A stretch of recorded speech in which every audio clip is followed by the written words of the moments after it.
Of course, because this is a competition, we've got a lot of black details. The AutoBAHN, full throttle. Nice going, boys. If I just floor it. What's up, ladies and gentlemen, and welcome to this POV review by AutoTopNL. My name is Max, and today we've got the all-new BMW M2 competition.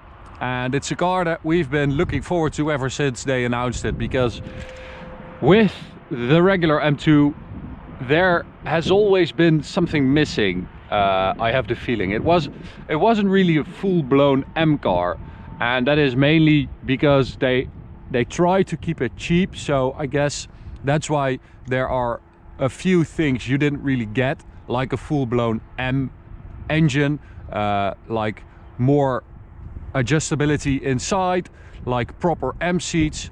And now it seems like BMW thought, okay, well, let's go for it and let's give the people the full Monty. And well, this car replaces the old M2, so you can only get an M2 competition now. And they also did a small facelift, so we've got a new front end with new kidney grille, which is a little bit more aggressive, a little bit more angular as well. Of course, because this is a competition, we've got a lot of black details like the grille. We've got a new front bumper with that super cool front lip, which I think just makes the front of this car. I think it looks really, really good. And this is, you know, they just needed a lot more space because it has the radiator, the multiple radiators of an M3/M4. So that's why they needed a lot more air to go in there, and these three holes are also there to direct air into the radiators. We've got new wheels, competition wheels, 19-inch with a couple of Michelin Pilot Super Sport tires, which are quite slippery. As you can see, it is very slippery out today, so it is a challenge to get the power down. We've got the upgraded M Sport brakes with the grey caliper. That is how you can recognize them. And I read in a couple of reviews that the standard brakes sort of struggle after a while, so definitely go for those M Sport brakes. Silverstone grey, I think is the color. Silverstone grey, I think. Very cool. It's a very light grey, and we've got proper M mirrors as well. The regular M2 didn't have these, so another reason why it didn't really feel like a proper M car. We've got an M2 competition badge in black with competition, an M Sport exhaust. The regular M2 already had some, or a lot of parts from the M3's chassis, including the suspension and the dampers. That's also why the M2 is so wide and so chunky, because they needed space to fit those parts of a much larger car. This competition, compared to the M2, also has had the rubber bushes replaced by uniballs on the multi-link rear. And what else? Got a little side scuttle thing in black with M2 written on it as well.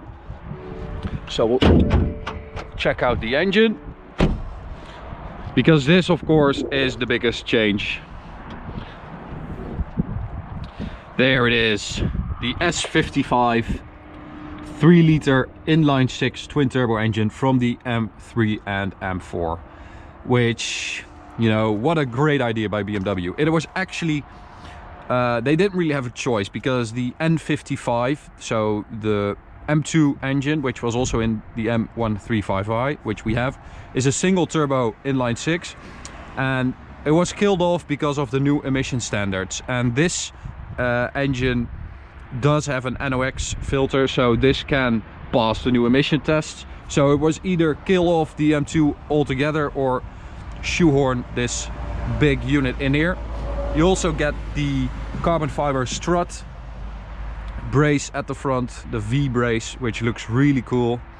And well, it has all sorts of reinforcements, mostly taken from the M3 and M4, to make sure that it's even, I don't know, tauter and even better handling. So as I said, you know, this is a full-blown M engine, and that means that it now is a full-blown M car. This color is called Hockenheim Silver. Really, really cool. It's a sort of a very, very, very light gray, which looks awesome in combination with those black details. On the inside, we've got proper M seats. So these are the seats from the M3 with an M2 badge, which lights up at night. We've got M seat belts as well with the striping on there, which is pretty cool. We've got a little bit of Alcantara on the side. We've got red stitching, or orange stitching actually, which also looks good.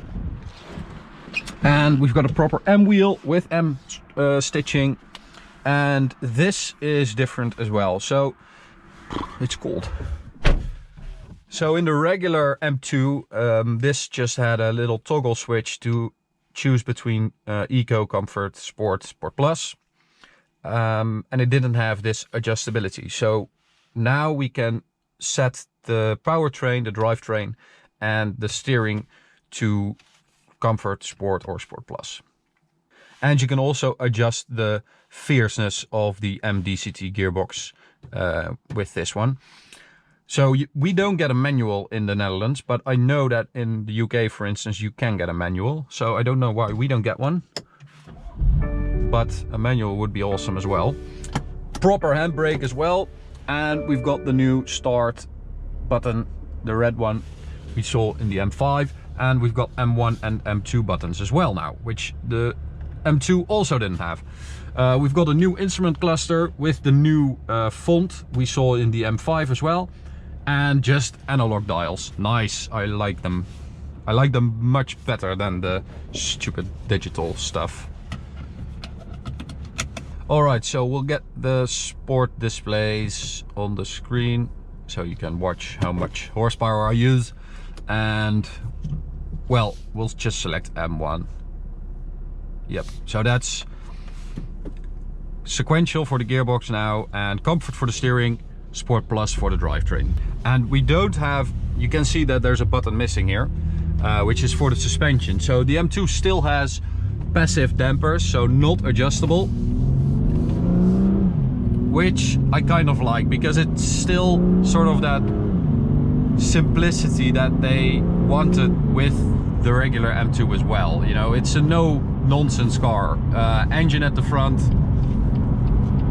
drive at the rear. It's a 6-cylinder. It's just big engine, small car, rear drive, no nonsense. I love it. It's a real driver's car setup. And well, we're at the straight here, so I'll try to do a launch control. I think the tarmac is a little bit drier here because the sun is on it. Yeah, a little bit. So we'll go for M2, which I have set to DSC off, which you need for launch control. So just stop it, foot on the brake, full throttle, 3000 RPM. Struggles a bit, but I do feel like it's still sort of managing the power. It does 0 to 100 in 4.2 seconds if you have some dry roads. And it has 410 horsepower and 550 Newton meters, and that's 21 down in horsepower from the M3, but it does have the same amount of Newton meters. So it's very torquey. It has that character of the M3, that mid-range torque, mountains of it, which is just one of the best feelings you get in an M3 or an M4. And I'm really glad that they managed to, you know, transfer that to the M2, because let's be honest, the M2 was a great car. It drives really well, it handles really well, the balance is great, it feels really nimble, but it never felt like a full-blown M car, and that was mainly because of that engine didn't feel that powerful. It felt a bit asthmatic, especially at higher speeds. We also compared it to an M240i, which has more torque than the M2, and the M240i was nearly as quick in almost all situations. So I don't think that they set the M2 apart well enough from the regular lineup or from the M Performance lineup. And I think that with this one, you just feel that it's much more aggressive, the drivetrain is much more aggressive, and you still have that great chassis which they have tweaked even more. It's stiffer, but it still has that really well composed balance and feeling of, you know, you're in control, you can do whatever you want with it, and you will feel when you are going too far. It will let you know.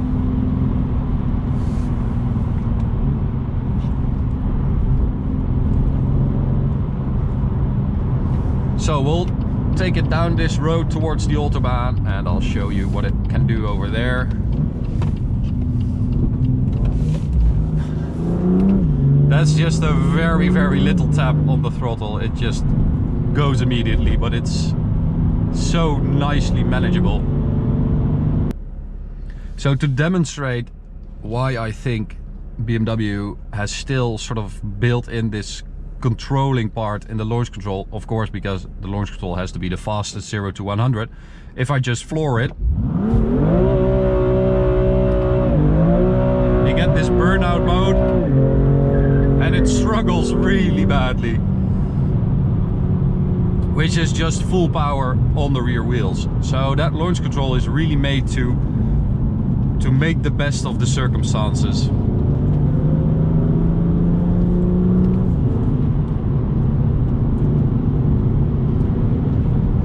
Another cool thing about this competition is that the M2 sort of followed up on the 1M, which was a great car, mainly because it was this Frankenstein type car, which, you know, they just took some parts from the shelves of an M3 E92 and they built this crazy 1M. And the M2 always sort of felt a bit soft and not as aggressive and pointy and spiky as the E1M. And I think that this car, especially because it now has that M3 engine and because the suspension has been tweaked, it feels more like that type of car.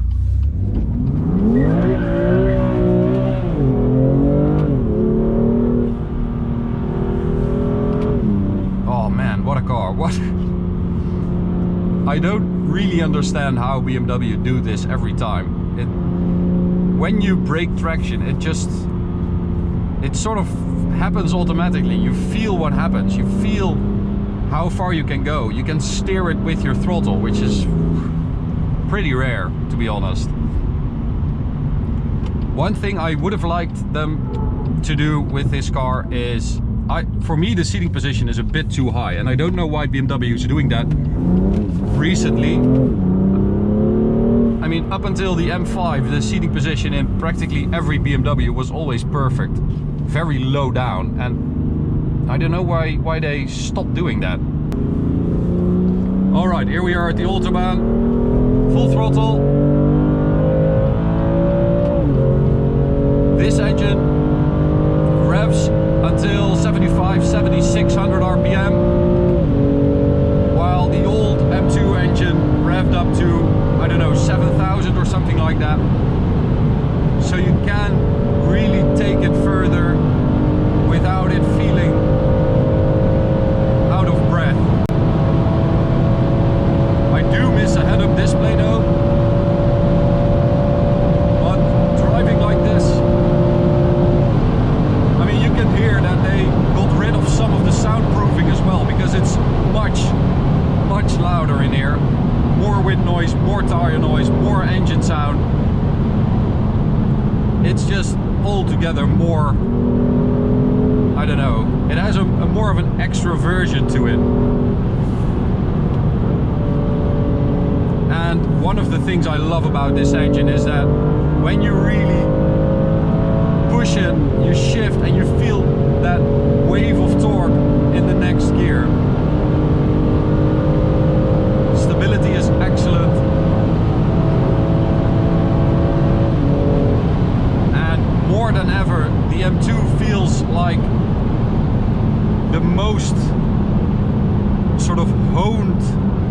car in this segment. I mean,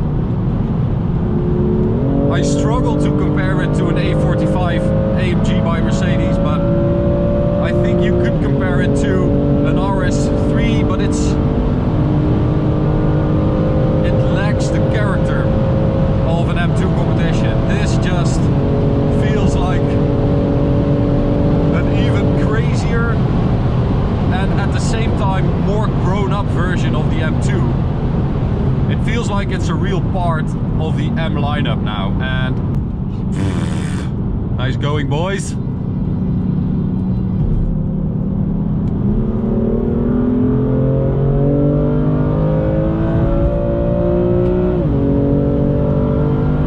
I think because of that, because it is a true M car now, it impresses even more, and it really hits the spot of, oh man, it hits the spot of your sort of your car soul. And I think that the regular M2 didn't do that on the Autobahn, at least. We always felt like it wasn't fast enough for the amount of power it had, and this is definitely faster.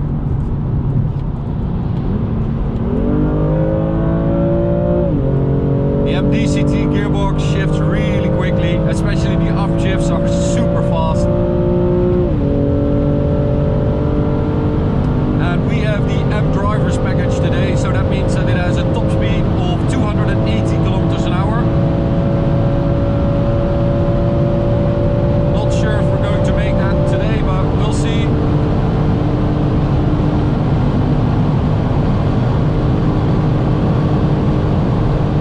Starting to struggle a bit now. 265.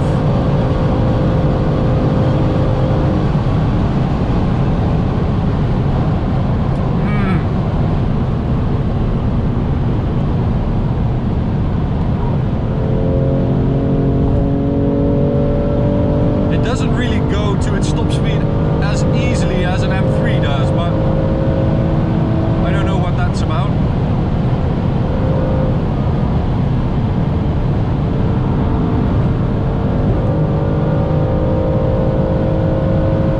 Let's see.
So I don't know what's up with that top speed, but you need some space to do that.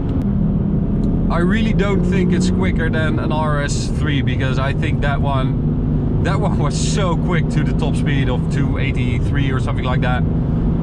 So I don't think it's quicker, but I mean, on all other fronts, this car is better than all its competition, because the amount of feel that sits in this chassis, in this car, in this engine, in the steering, I mean, it trumps all the competition by miles. It is, I think, the most suave and most sort of stylish way to drive a car in this segment. And it's not as shouty as an A45, you know, with a big spoiler and stuff like that. But it performs better, in my opinion. It sounds better, it drives better. It just, I think this car lives up to the expectation we had when the first M2 came out. And I know that expectations were really high for that car, so maybe that's not really fair, but I think this car has really delivered on that promise, and that makes me very happy, obviously. Alrighty, well, not that much fun to have here in the Netherlands, so I'm going to end this review. You can subscribe by clicking the big button right here. You can check out this POV review of an RS3. You can check out this playlist of POV reviews, and you can check us out on social media. Just search for AutoTopNL. Thanks guys, see you at the next one, bye.